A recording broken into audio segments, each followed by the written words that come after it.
It started with a fairy tale wedding. But it ended with my father in a coffin, and my mother turning into a monster I could barely recognize. They say love can blind even the wisest of men. My dad, Kelvin Otieno, was known in our city as the soft-hearted businessman. He was humble, wealthy, and deeply kind. He built his empire from scratch, an empire of electronic shops, rental apartments, and a trucking company. People respected him. And when he fell in love, he didn't hold back. Her name was Nancy. Beautiful, curvy, with a voice like melted chocolate and a smile that could melt granite. She walked into his shop one afternoon asking for a power bank, and walked out with his heart. Within 3 months, they were engaged. Everyone was shocked by how fast it happened, but my dad always said, when you know, you know. Their wedding? Phew. People are still talking about it. There were horses. Imported wines. Diamond-stitched lace for her gown. Photos on billboards. I was just a little girl then, maybe 7 or 8, but I remember the smell of roses, the flash of cameras, and the way my dad's eyes sparkled when he looked at her. They moved into a beautiful mansion in the hills of Runda. He bought her a white Mercedes-Benz and gave her access to all his accounts. What's mine is yours, he told her, over and over again. And at first, it was perfect. Or at least it looked that way on the outside. Nancy got pregnant fast. I remember how excited Dad was. He would come into my room and say, "You're going to be a big sister soon, Melissa." He bought toys for the unborn baby, painted the nursery himself, and even picked a lullaby he planned to sing every night. But the day she gave birth to my baby sister, something in Nancy's eyes changed. And when they brought the baby home, I saw it clearly, she barely even looked at her. Instead, Nancy became obsessed with shopping, parties, and power. She complained that the house wasn't big enough. That the Benz wasn't fast enough. That my dad wasn't doing enough. My dad, ever the peace-loving man, didn't fight back. He gave more. He sold one of his trucks to buy her a diamond ring. He even hired a personal chef because she said she hated cooking. She stopped sleeping in their bedroom and started sleeping in the guest room. Then came the insults. "You're too soft, Kelvin. That's why people take advantage of you. Other men build empires for their wives, and here I am managing peanuts. Maybe I made a mistake marrying you." I saw my dad break slowly. Each insult chipped away at the joy in his eyes. He stopped singing. Stopped laughing. And started drinking tea in silence every morning, staring out the window. Then one day, out of nowhere, Nancy asked for a divorce. Just like that. She told him she wanted to find herself and was tired of being tied down. My dad begged her to stay, for the children's sake. But Nancy didn't even flinch. She said she already had lawyers. The divorce went through quickly. She took half of his properties, including the mansion, and moved in with a younger man, someone my dad had once helped pay school fees for. I'll never forget the look in Dad's eyes the day she packed her things and left. Still, he never said a bad word about her. Not one. Instead, he focused on raising me and my baby sister. He moved into a smaller house, started a new business, and slowly tried to heal. But his heart never really recovered. And then, he got sick. It started with headaches. Then vomiting. Then weight loss. Doctors thought it was stress. But it was more than that. Something deeper. He was in and out of hospitals for a year. And during that time, Nancy came back. She walked in one day with a plastic smile and said, "I just want to help." My dad, ever gentle, allowed her to visit. She cooked. She cleaned. She smiled sweetly. But I saw it. Behind her eyes was something dark. A hunger. A plan. And I was right. Because just weeks before he died, my father changed his will. He gave everything, every single thing, to me, his first daughter. What he didn't know was, The moment he closed his eyes for the last time, the woman he once called his queen would become my worst nightmare. The day my father died, it rained heavily, as if the heavens themselves were mourning a good man. I remember holding his cold hand, whispering, "It's okay, Daddy. You can rest now." I didn't want to cry in front of him, but the tears came anyway. My baby sister was too young to understand what death meant. She thought he had just gone on a trip.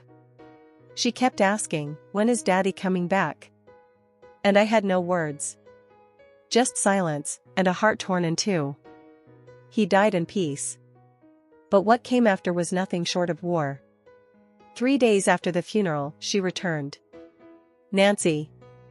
My mother. Dressed in a tight black dress, designer heels clicking like knives against our porch tiles. Her makeup was flawless, like she was walking into a party, not a grieving widow's home. She had sunglasses on, but I could still see it, the smugness on her face.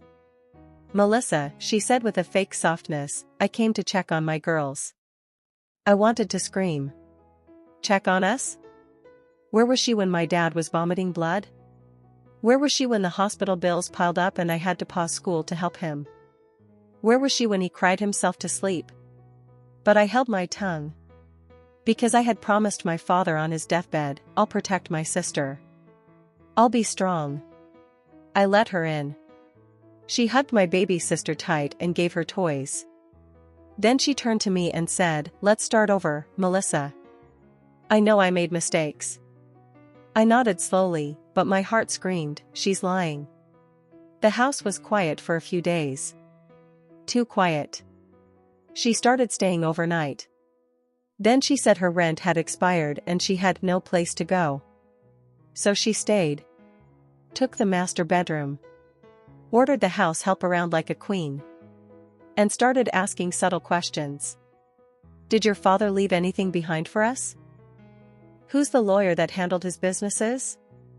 Do you know where he kept his documents?" I played dumb. But I already knew everything. You see, before he died, my father had called me into his room one evening. His skin was pale, and his voice was weak. "Melissa," he said, "I know your mother might come back after I'm gone. But listen carefully, everything I've worked for, all of it, I've left in your name. You're the only one I trust." He handed me a sealed envelope and said, "Take this to Mr. Jichuru, my lawyer. Only open it after my burial." So I did exactly that. The will was clear. All properties, businesses, and accounts were in my name as the legal heir. My sister was added as a future beneficiary, but my mother? Not a single word about her. I never told her. But Nancy was too cunning to be kept in the dark for long. One night, I woke up around 2 a.m. and saw her in Dad's old study. Lights off. Just the glow from her phone. She had opened his drawer and was flipping through papers like a thief in the night. When she saw me, she jumped. I was just looking for some old photos," she lied. I stared at her. "Photos don't live in locked drawers, Mum." She stormed out. That same week, she started making calls. She went to my father's company, pretending to be in charge. She tried to move money from his account, but the bank blocked it. She even visited Mr. Jichuru, smiling sweetly, asking for a copy of the will. But the lawyer had strict orders. "No one but Melissa sees that will," he told her. She returned home furious. "What did your father leave you?" she demanded. "Tell me now." I told her the truth, calmly. "He left everything to me." She laughed. Cold and long. "You? A child? What will you do with all that? Do you even know how to run a business?" I stayed quiet. She moved closer. "You better hand everything over to me, or I swear you'll regret it." That night, she cooked dinner for the first time. I didn't eat it. Because something in my soul whispered, "She's trying to poison you." From that day on, I cooked for myself and my sister. I kept all the documents locked. I even slept with the will under my pillow. And I watched her every move like a hawk. But she wasn't done. One morning, I overheard her on the phone with someone. I don't know who. But her words chilled me to the bone. If I can't get the will, I'll forge it. A signature isn't hard to fake. I gave that man years of my life. His daughter won't take what's mine. That was the moment I knew, I wasn't just living with a toxic mother. I was living with a criminal. 3 weeks after my father's burial, the woman who once called herself my mother turned into something worse than any monster I'd read about in storybooks. She didn't wear claws or fangs, but her smile was sharper than any blade, and her lies could burn through concrete.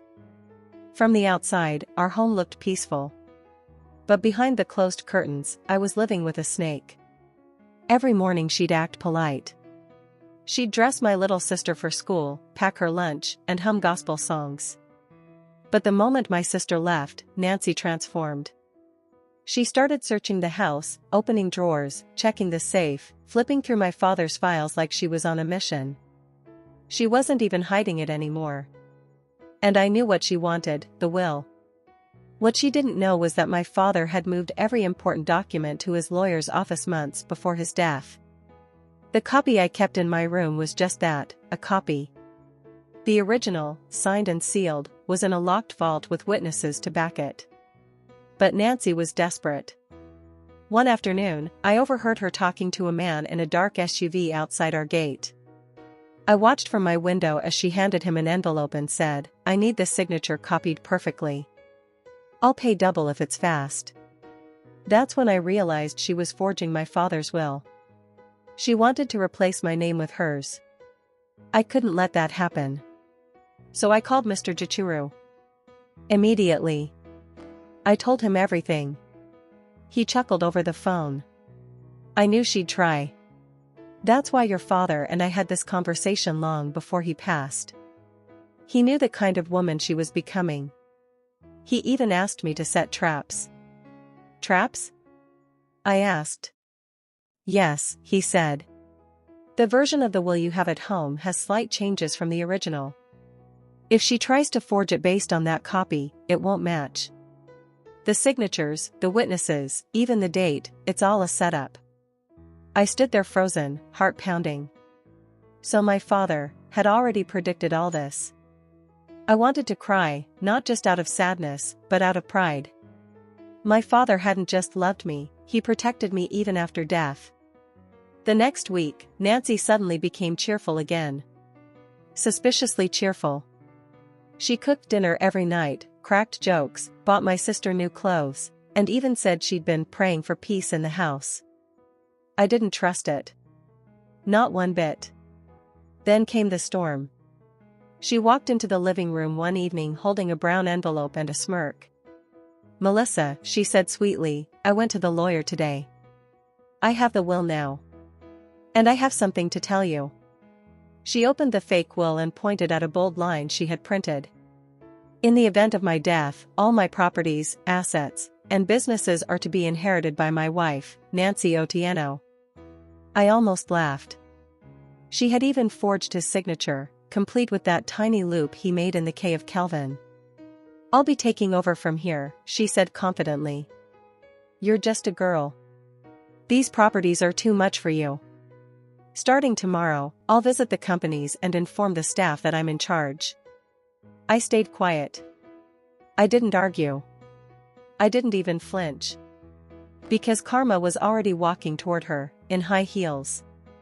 The next morning, as she arrived at one of my father's offices with her fake documents in hand, she was met by 2 men in black suits. One of them was Mr. Gichuru. The other was an officer from the Fraud Investigations Unit. "Mrs. Otieno," the officer said politely, "we received a tip about a forged legal document. We'd like to ask you a few questions." Her smile melted instantly. "What are you talking about?" "This is my husband's will," she snapped. Mr. Gichuru stepped forward and dropped a bomb. "Actually, this is the real will." He pulled out the original, stamped, signed, and verified, with witnesses listed. Nancy's hands started to shake. "And just so you know," He added calmly, "My office has CCTV footage of you attempting to bribe a forger and make illegal copies. You're under investigation for document forgery and attempted property theft." She tried to run. Yes, bestie, she literally grabbed her handbag and ran barefoot out of the building. But they caught her before she reached the parking lot. The video went viral online. The once beautiful madam of our estate was now trending for all the wrong reasons. Wicked widow tries to steal from her own daughter. She spent 2 nights in jail before being released on bond. But her reputation was shattered. Her friends stopped picking her calls. The man she was secretly dating blocked her number. And when she came back home, she had no power. She screamed at me, cursed me, even tried to slap me. But I stood tall and said, "This is my house. My father gave me everything because he knew who you were. Get out." She left that night with nothing but a handbag and a broken ego. But bestie, something tells me she's not done yet. Because wicked people like her always come back for one last strike. After Nancy left our house that night, silence moved in like a guest that refused to leave. I finally had peace, but it wasn't joyful peace. It was the kind that sits heavy in your chest. The kind you feel when you know a storm has passed, but you're still standing in the debris. My little sister didn't understand what had happened. She kept asking, "Where's Mama? Did she go to the market?" I didn't have the heart to tell her that Mama tried to erase our names from our own father's will. Instead, I just hugged her tightly and said, "She went somewhere far. But we're safe now." For weeks, things were quiet. I went back to school. I began helping manage Dad's businesses with the help of Mr. Jichuru. Every day was a mix of meetings, staff issues, paperwork, and healing. But in the back of my mind, I knew something: Nancy was not done. Wicked people don't just disappear. They wait. They plot. They come back when you least expect it, wearing new masks. And I was right. One night, around 1 a.m., I heard footsteps outside my window. I peeked through the curtain and saw 2 masked men standing by the gate. One of them was holding a crowbar. My heart raced. I grabbed my phone and pressed the panic button connected to our private security firm. Within 10 minutes, they were arrested. And guess what? When the police searched their phones, they found voice notes and messages from Nancy. She had paid them to break into the house, steal any remaining documents, and, if possible, scare me enough to make me hand everything over. This time, she was arrested for conspiracy to commit a felony. And it was all over the news. Again. But bestie, here's the part that will make your audience gasp. While going through the court process, the judge demanded a full audit of my father's properties. So the banks, real estate agencies, and the lawyer all had to review everything he left behind. That's when the biggest twist came out. It turns out, my father had secret investments. No one, not even me, knew about. There were 2 huge properties in South Africa, an apartment block in Ghana, and a luxury condo in Dubai. All of them purchased quietly under an international trust, in my name. Yes, bestie. My dad didn't just leave me businesses in Kenya. He left me an empire across Africa and beyond. I couldn't breathe when I found out. The lawyer said he'd hidden them to protect me in case anything ever went wrong back home. My father knew the game of life better than I ever gave him credit for. And here's the delicious icing on this already messy cake. One of the properties in South Africa was previously co-owned by Nancy's secret boyfriend, the one she ran to after divorcing my dad. They had fallen out over money. She once tried to take his shares too. So when he heard she'd tried to steal from me, he called the media and told everything. Nancy became a laughingstock. She lost everything: her reputation, her lovers, her friends. No one wanted to associate with her anymore. Even the church she used to attend banned her from stepping foot inside. She tried to apologize, sent long texts, begged through friends, even posted a Bible verse on Facebook with a caption that read, "Forgive me, Lord, for I knew not what I was doing." But it was too late. One day, I drove by the streets of town in my black Range Rover, heading to a meeting. I stopped at a traffic light and looked out the window. And there she was. Nancy. Sitting by the roadside, in a worn-out jacket, selling groundnuts in little plastic bags. Her face had aged 10 years in just months. Her hair was scattered. Her nails were broken. Her eyes were sunken. She looked up and saw me. I didn't wave. I didn't smile. I didn't stop. I just looked at her, long enough for her to realize who I was, and then slowly rolled up the window. That day, I didn't feel anger. I didn't feel pity either. I felt closure. Because my father, even in death, had taught me the biggest lesson of all. Blood doesn't always mean loyalty.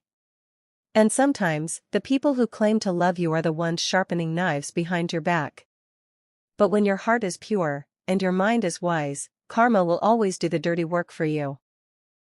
Hello, besties. This story teaches that not everyone who shares their blood shares your heart. Trust is earned through actions, not titles. Even family can betray you, but with wisdom, courage, and truth on your side, karma will fight the battles you can't.